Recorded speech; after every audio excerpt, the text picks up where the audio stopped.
ကျွန်တော်ဒီနေ့ recap လုပ်ပေးမယ့်အပိုင်းကတော့အပိုင်း6နဲ့ခေါင်းဖြစ်ပါတယ်။ဝမ်းနေနဲ့ကျန်းကိုတက်ဖို့ထောင်ရကသူ့ရဲ့ရဆုံးမီးဖြစ်တဲ့ဟန်လီကိုဆေလုပ်ခဲ့ပါတယ်။ဟန်လီကတော့အုံမြင့်တိဆောက်ခြင်းအဆင့်ပြေးဝမှာပါ။ကျင့်ကြံခြင်းကွာလွန်တဲ့အတွက်ကြောင့်ကျန်းကအသက်ခံခဲ့ရပါတယ်။ဟန်လီကကျန်းကိုတက်ပြီးတဲ့နောက်မှာတော့ဝမ်းနေကိုရှာပြီးတော့လိုက်တက်ပါတော့တယ်။ဝမ်းနေကမြို့ထဲမှာပတ်ပြေးနေခဲ့ပါတယ်။ဟန်လီကမင်းရှာနေတာဒါလားဆိုပြီးတော့ကျန်းရဲ့အလောင်းကိုထုတ်ပေးလိုက်ပါတယ်။ဝမ်းနေကဒေါသတော်ထွက်သွားခဲ့ပါတယ်။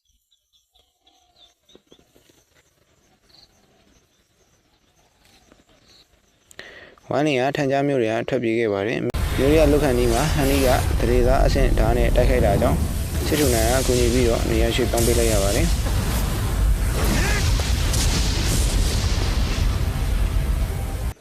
ဒီလိုနဲ့ပြေးခဲ့တာ3ရက်ကြာခဲ့ပါပြီ။မြို့ပြင်လည်းရောက်ခဲ့ပါပြီ။ဟန်လီကတရေသားအဆင့်ဓာတ်နဲ့ထပ်ပြီးတော့ခုတ်လိုက်ပြန်ပါတယ်။စစ်ထုံနိုင်ကထပ်ပြီးတော့ကူညီလိုက်ရပါတယ်။ဝမ်းနေကထွက်ပြေးရင်းနဲ့အထူးဆန်းတဲ့တောတစ်ခုကိုရောက်ခဲ့ပါတယ်။